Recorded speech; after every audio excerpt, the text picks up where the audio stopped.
expensive seats up here? Are we good? Do you guys get your popcorn and your soda? Did you guys know that you get popcorn and soda when you go up there? Did you know that?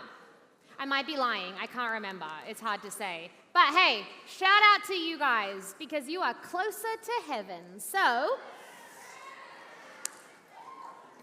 hey, if we haven't met, my name is Elyse, and I love everything that CIY does. I'm grateful for Lane. I'm grateful for your director. Come on, can you give it up for the entire team here at CIY? They're amazing. Amazing people. Can you give it up for your youth pastors and leaders that are here? Who has the best youth leaders? Let me hear you. Let me see you. Who has them? Oh.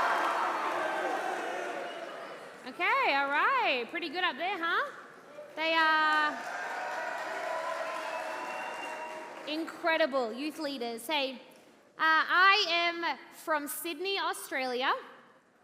I don't know what you said, but thank you. And I now live in Lakeland, Florida, with my... Are y'all from Lakeland? SEU! What a God. We love that. Okay. Hi. Love you. I also love everybody in America because I live here now. And also those not in America. Elyse, just keep going. Come on. So, live in Lakeland, Florida, and have 3 kids. I think we have a photo of our family. That's me. Hello. That is me. Hello. And if we don't, that's okay. Oh, yes. This was us this weekend. That's me, the adult female, and my husband, Tim. And then on the right is Zara Estelle. She is 8 years old, going on 27. Milan Lux Mahan is 6 years old, and Leica Bear Mahan in the middle there. Leica liked the basketball team, but we did not name him after that, so don't assume that. But also my husband would say that we did name him after that, so it's very confusing, honestly. And he is almost 8 months old, and we are at a church in Lakeland called Church for the One. And we get to speak. We get to travel and speak and tell people about Jesus, which, I don't know, is pretty much the coolest thing that we can do. But about a few weeks ago, we were in Texas. Anyone from Texas? Anyone? Same people as SCU. I'm starting to wonder if you guys are just like from everywhere. That's kind of crazy. But we were in Texas, and we brought the whole family. We were speaking at this summer camp and in Frisco, Texas. And so we were there. It was kind of like this one, but like a little bit different. Like, you guys don't have color wars. You have grade wars, correct? Grade games, grade things. Except you guys have different names for grades here. I grew up and we had like 4th grade, 5th grade, 6th grade, 7th grade. You start calling people seniors and sophomores and juniors and fresh people, and it's just very confusing for me.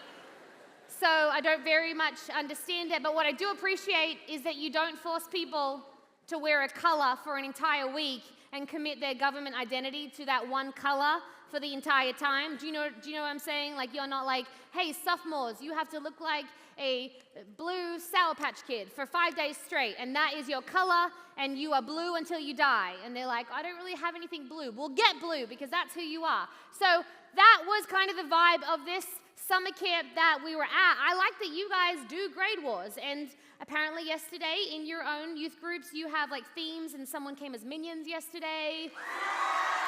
Stop it! Can you believe them? That's crazy. There was a Mrs. Claus I heard yesterday. Where was she? Where is she? Where's my Mrs. Claus? There was apparently someone I heard. Where are you? She's up the top! Merry Christmas to you and yours. So, I love that you guys just decide to do that and you're not forced to do it. So at this summer camp though, it was full-on color tribal wars, right? So remember, it's me and my husband and our 3 kids here, 8 and 6-year-old Zara and Milan. We get there on the very first day and they decide, uninvited, no one asked them, that they were gonna join the green team, okay? They didn't have camp registration. They had no ability to join a team. they were too young to even be there. They were literally there because we were, but they got there on the first day, looked around, and they were like, green is our brand now at this point. And so they went up to the green team and were like, hey guys, we're joining your team and we'll win, which is crazy because they did. So it's really hard as a parent to then teach them that you're not always going to win because they just keep winning, you know. And so the teenagers there were amazing. They gave them all of the green stuff. They gave them pom-poms and had green paint, gave them green shirts. I think we have a photo of them as well, yes, at camp. I know.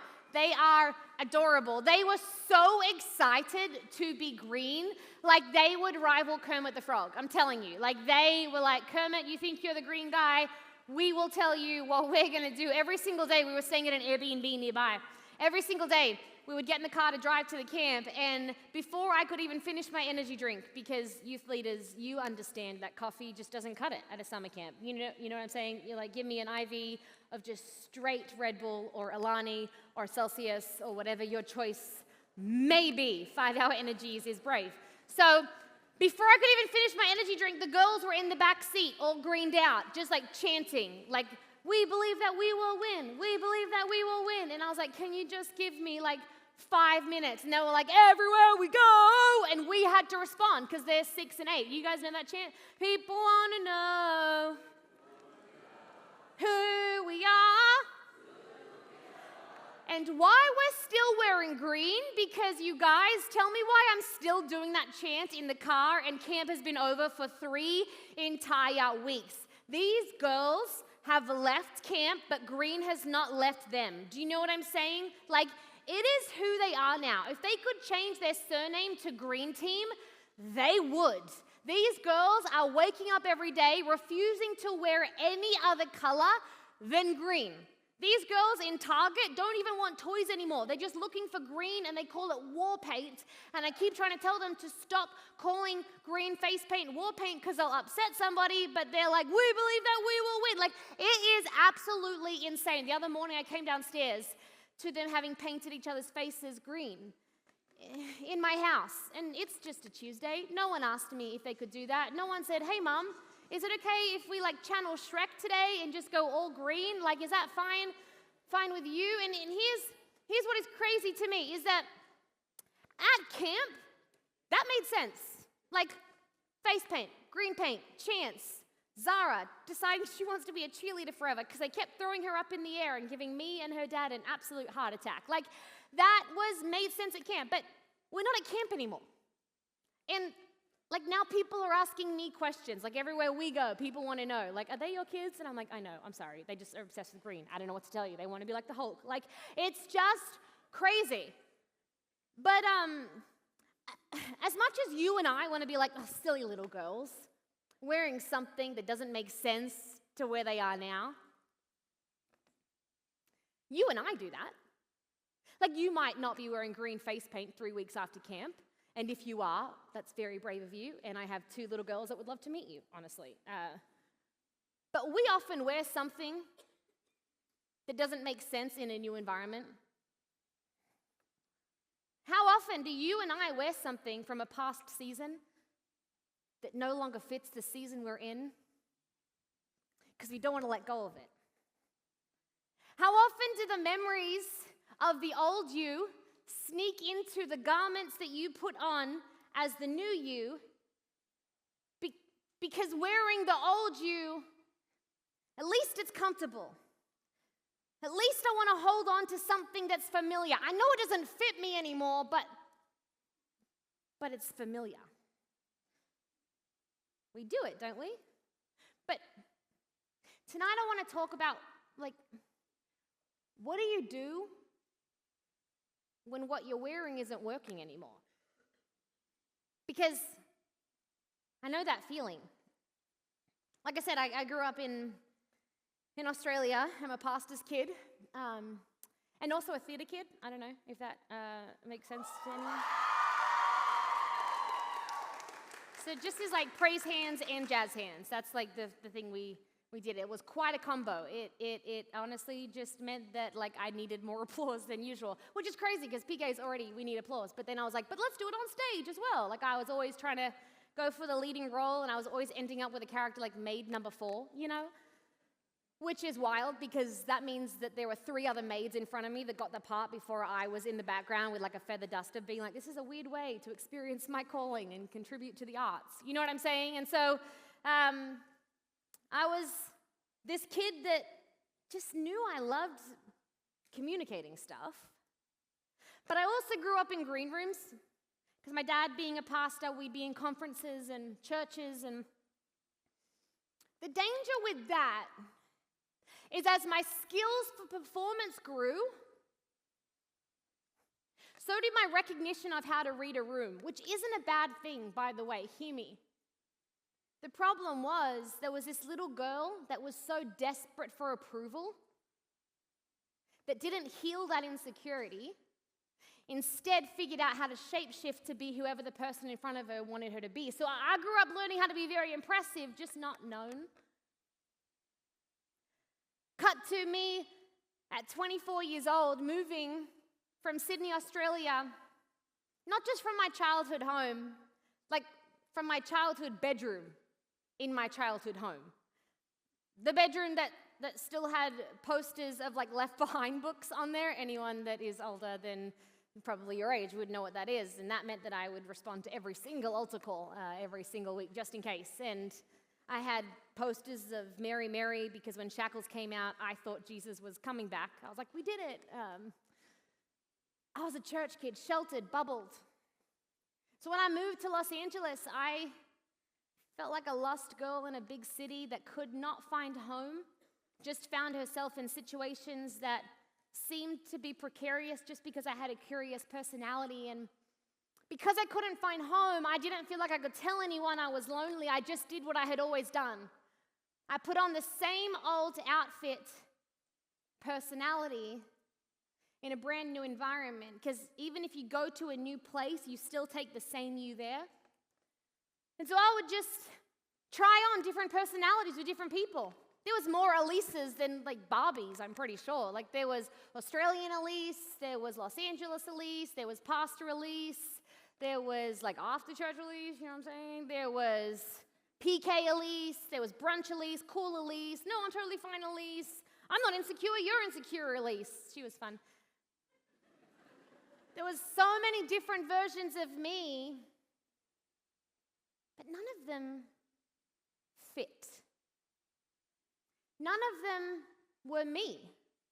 And I had to get to this moment where I realized what I keep trying to wear isn't working. This doesn't fit me anymore, this way of coping, this way of life, this thing that I'm holding on to. Because I thought what I needed was a new personality. Some of you know what I'm talking about. I thought what I needed was just to shape shift and get the next person to accept me, get the next person to approve me. But I didn't need a new personality. Jesus needed my heart. I didn't need to try to be something else. All Jesus wanted the whole time was to show me who I really was. And the more I kept trying to wear different outfits, the more I realized this isn't working anymore. So what do you do when you realize what you're wearing, how you're coping? The old habits, the old cycles, the old you doesn't fit anymore. Because I wish I could say that the answer is like, well, I stopped doing it. You know what I mean? Like, how good would it be if it was that easy? If it was so easy just to say, well, that habit doesn't work anymore. That friendship group isn't my best self. That cycle, that account, that bitterness, that anger, those secrets, they don't help me. I'll just get rid of it. But that's not what we do, is it? When you realize something doesn't fit the new you anymore, what do? We kind of tend to hold tighter to it, don't we? Have you ever had a piece of clothing that like definitely didn't fit you anymore? And like you knew it, but you just couldn't get rid of it? So you'd rather wear something that didn't fit properly than have to throw away something that was so comfortable, so familiar, so safe. And I get it. I do. Because not every old you thing that it's time to put away, not every single thing that we do was started out of rebellion. I mean, some of it is, right? Like we can't keep calling struggle what we've been planning to do all week. That's called willful sin, and that's fine. That's just, a whole other thing. But not everything that it's time to put away was started in rebellion. Some of it was started in survival. Sometimes the reason we want to hold on to old patterns of behavior is because honestly it got us through the last season. So we hold on to the anger because we picked it up in a season where life felt completely out of control, and just for a couple of minutes we felt like we were powerful. Or we don't want to put away that relationship because at least, it's not love. We don't really want people close to us anyway, because the last time we were close to someone, they left. It's that group text that we're in that we know doesn't honor God. But we don't want to remove ourselves from it because, then we'll be lonely. Or it's that like sports bet that you say is just for fun. It's just $5. It's not a big deal, except that it starts to ruin our whole night. Like, there is these things that we want to hold on to that we know can't go with us, but it's so difficult.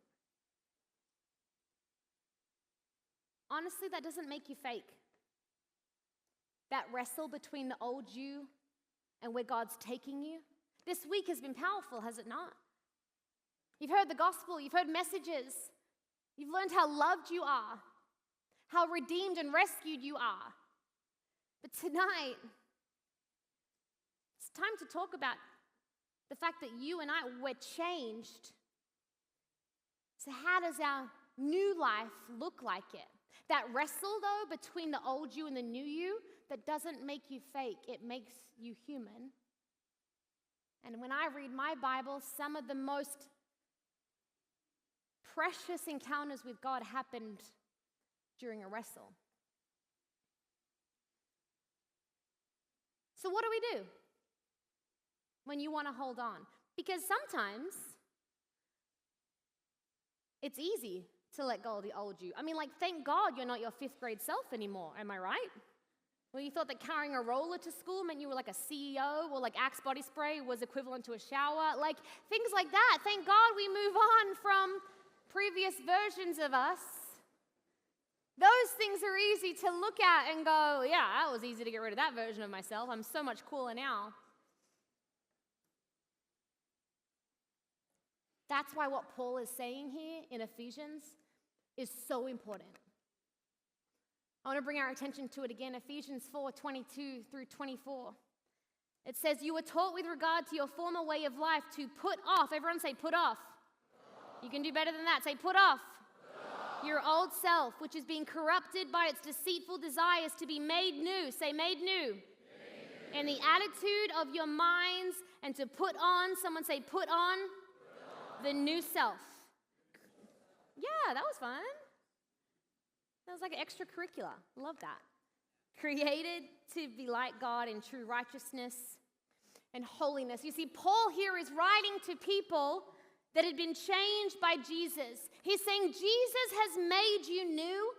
Why are you still dressing in your old life? And these 3 things that I want to look at tonight. These new way that now you have been rescued. Now that you know Jesus. Now that God has encountered you during this week. What are you going to do when you go home? What you is going home? What do you need to put on so that the new you isn't just seen by you, but I don't know if you know this, others are looking too. The first thing he says is we've got to put off our old self, which, like I said, is really hard. Because sometimes it wasn't birthed from rebellion, it was birthed from survival. I have been in seasons where I picked up coping mechanisms that I knew weren't healthy long term, but if I was honest, they got me through the season. Would anyone be honest enough to say you've been there before? Where you knew in the moment, I know that this isn't forever, I know it's probably not good for me, but I don't know what else to do. I gave you some examples before. Something to numb the pain of just having to feel so much for so long, and yet I love you too much not to tell you the truth tonight, that even those things that you picked up for survival, they're not going to help you surrender. And those things that got you to this moment here, being a line in the sand between the old you and the new you, though it got you here, it will become a straitjacket to get you there.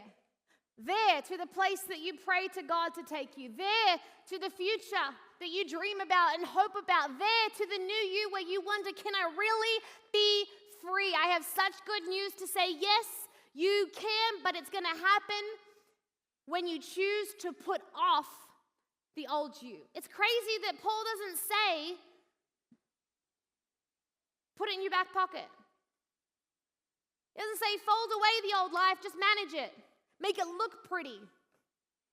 But that's what we try to do. I've tried to do that so many times in my life. Just in case it comes back in style, let me put it in the wardrobe. He doesn't say that. He said, you can't keep a piece of it on you and expect to put on the new you because it doesn't fit. It's not time to manage the old you. It's time to lay it down. Put off the old self, because what helped you survive won't help you surrender. Have you ever been at the airport and you see the guy that is clearly overweight in his baggage? Some of you are wondering how I was going to finish that sentence. Clearly overweight. You were like, whoa, that's crazy. No. But you can tell that they were overweight when they went to check their bag by what they're wearing. Anyone? They're wearing 5 jackets, 2 hoodies, 3 beanies, 2 hats, a neck pillow, and the rest of their dignity. You know what I'm saying? And you look at them and you're like, babes, I get the strategy here, but your arm has lost complete circulation. You know what I'm saying? You saved $40, but you look like a marshmallow who has TSA pre-checked. You know what I'm saying? They put layer upon layer upon layer and walk around like nothing's weird. That's what it looks like when you and I try to layer the old you with the new you. I'm going to add church camp, but I'm going to keep the bitterness on. I'm going to add prayer, I just don't want to tell the truth. I'm going to add these other religious activities and the other stuff. But it doesn't work that way. And that doesn't mean that you and I aren't constantly in process, right? We're not asking you to leave here and be perfect. In fact, no one can. And if you think you can, we have a bigger issue, and it's called lying. You know what I'm saying? And so it's not about walking out to be a more impressive Christian. It's about surrendering the things that no longer fit you. It's about putting away the old you, because the old you and the new you, they can't be worn together. It is time to put off the old self. And Paul continues in this verse, and honestly, thank God. He says, be made new in the attitude of your mind. Can I be honest? When I first read that, I didn't know what that meant. Ever read the Bible? And you read a scripture and you're like, no, for sure, that's so good. And someone's like, what did it mean? And you're like, Jesus. I'm the one preaching. I'm speaking. And I read it and I was like, the attitude of your mind. Yeah, for sure. What? I have attitude in my mind? I thought I had an attitude in my mouth. Like, that's what my parents said, you know? But I started to pray about it. I started to talk to Jesus about it. That's what it looks like to have a devotional time, by the way. It's not just reading and then closing and then walking out the same. It's wrestling. And I was like, God, what do you even mean? Be made new by the attitude of your mind? And then I realized it. When I was in LA trying on all these different personalities, wearing all these different personality outfits, he was like, you kept trying to change what people saw. I was trying to transform what was inside. The danger is that you will go home and try behavior modification and in 2 weeks be so disappointed and full of shame that you'll give up, and I don't want that for you. So thank God that Paul continues. The worst possible thing for you to think is that you have to just try harder when you get home. Be a better Christian, more impressive, more decorations of things that look like Christianity when on the inside you're still dying. That's not what Paul is saying. That is not what God wants. Christianity should never be just about what we stop. A Zoe life, as the Bible calls it, a life more and more abundant, full of life with Jesus. It should never be about what you don't do. That's the perfect recipe for pride and becoming numb and fake and quietly, internally furious. A real moment with Jesus, it's not the same thing as him renewing your mind. Sincerity, that's the start of it. It is. But sincerity alone will not sustain you when you get back home. You need Jesus to continue the transformation internally.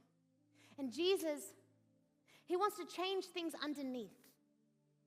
It's not about how you look externally. It's about what he's renewing underneath. And that is the thing that makes the old you, the behaviors, no longer fit. That makes things weird. Do you know what I pray for you? I pray when you go home, things get weird in your life.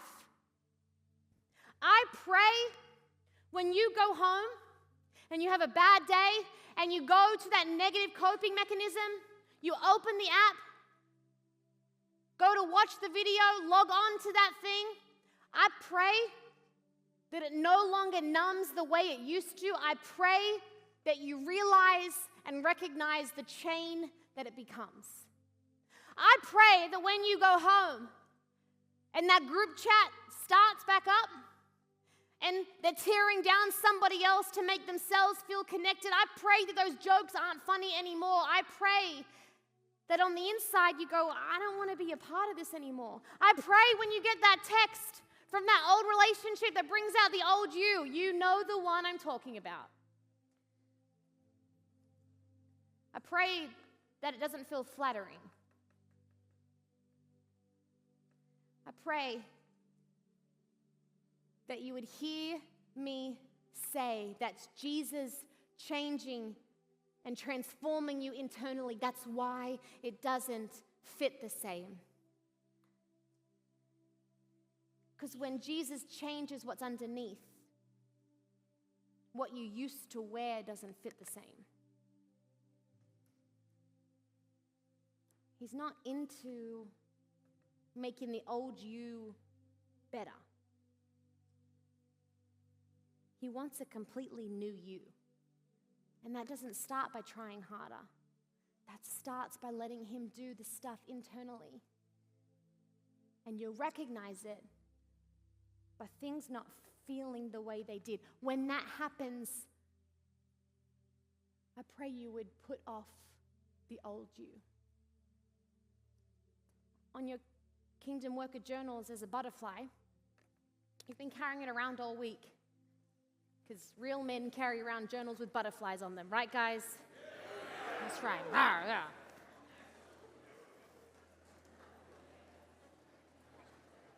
What's fascinating to me is that you don't even realize you've been carrying around the very image of what God has been doing in you this whole time. We all know a butterfly doesn't start a butterfly, it starts as a caterpillar. A caterpillar can become a butterfly, but once it becomes a butterfly, it can never go back to being a caterpillar again. God doesn't just put wings on a caterpillar and it was like, cool, that's a butterfly. Completely different DNA. And yet the DNA has been inside the caterpillar all along. How do I say this? God doesn't want to just put Christian wings on you. He wants to make you brand new. And for some of you, that process has begun, even as I've been talking tonight, maybe even before I even got on this stage, maybe during worship or last night or some other moment. You don't need me to suggest different examples. You know what that old thing is that it's time to put away, to set aside, to lay down, to surrender. You don't need me to tell you. Maybe you just feel discouraged because you feel like you should be further along by now. Don't be discouraged. You're being formed. You're not a failure. And formation is a process. I would hate you to think that your process means that you are not a new creation. You are. Just don't quit the process before you see the wings. Does that make sense? A butterfly is so much better than a caterpillar. But a caterpillar has to completely lay down what it is in order to be a butterfly. But for the person in here that feels like a disappointment to God, I need you to know this. The DNA of a butterfly is in the caterpillar the whole time. The new you is already inside. This is now the process of walking it out. Paul says, put off the old self. Let God change the attitude of your mind, and then he doesn't leave it at just putting something off, because that would mean there's an empty space inside of you. You also have to put on the new self. God has that for you, and I believe you've started to experience it this week. Don't just stop doing things. Start doing things. Not just what are you wearing that's not working, but what's God asking you to put on? What represents the new you? And maybe, like there's this story of this guy named Joseph in the Old Testament. He wear this like coat of many colors. There's this other guy, Samuel. His mom would visit him every year and she would bring a new coat for him, but it would always be too big, obviously, because he'd have to grow into it.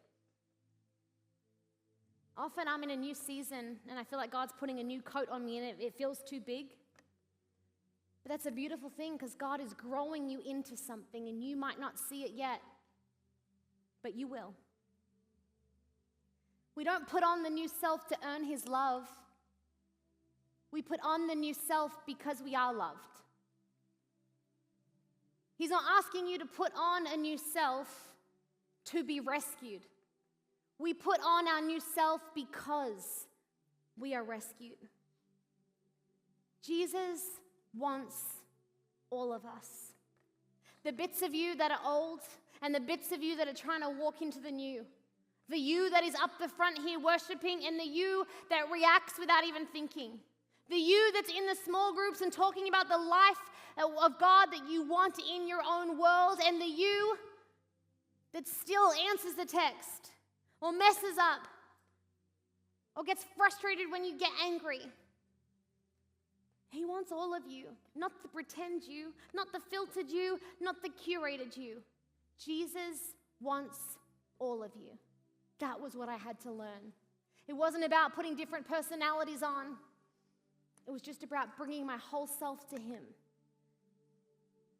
You can't put on the new life while you're holding on to the old one. But once you put off the old one, he makes you new, not so you can look different, but because you are different. You know, Paul is the one writing this letter.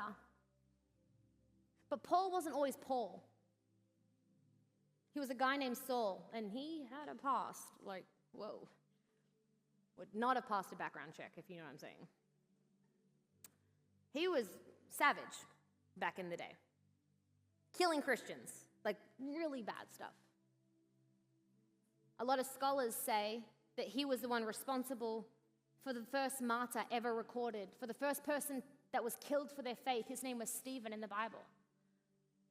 It said that people laid their coats at the feet of a man named Saul. And then if that wasn't enough, later on in Acts, Paul is like, oh yeah, I was the Saul. And yet at the end of Paul's life, he's talking to basically a guy that would have been in his youth group, Timothy. And he said, look, my time's coming to an end. I've run the race, I've kept the faith.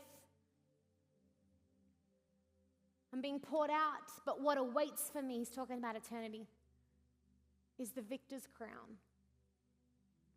You know, that word victor, in the original language that the Bible was written in, was the word Stephanos, which is the same word as Stephen or Stephanos, the first martyr in the Bible. Why am I telling you this? Saul knew what it was like to feel stuck in his old self. But at the end of his life, he had allowed God to transform and renew his attitude, his mind, and become a completely new person. It wasn't just behavioral change. It wasn't just changing his government name. He was a new creation, and he understood that the worst moment in my life can become the greatest moment of grace in the crown jewel that I will receive when I meet Jesus, because I understand that in my hand it will stay destructive. In my hand I will stay a murderer. But when I give my worst moment to Jesus, when I give the worst version of my old self into the hands of the Creator and the Savior, he doesn't just wash it away. He doesn't just forgive me. He has a way of redeeming it so incredibly in totality that it now can become the greatest moment of grace that I will receive the day that I meet him by a crown, from the Stephanos martyrdom to the Stephanos crown.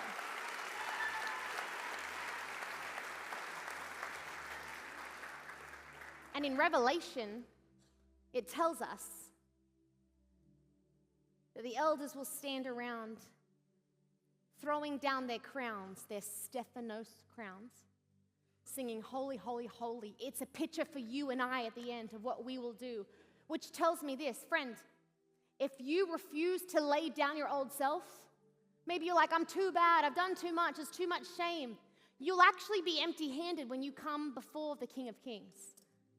You got to pick up that crown of grace to be able to have anything to lay down. And how do we do that? There's one other version of that word. The one other moment that I found the Stephanos crown was when they placed a Stephanos crown of thorns on the head of the one who died, so you and I could exchange our old self with the new self. What am I trying to say?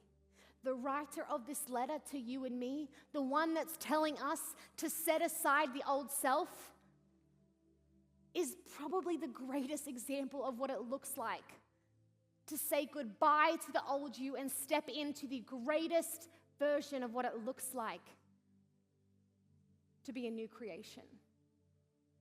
Put off the old. Allow him to renew the attitude of our mind. And then put on the new self. What do you need to lay down? What do you need?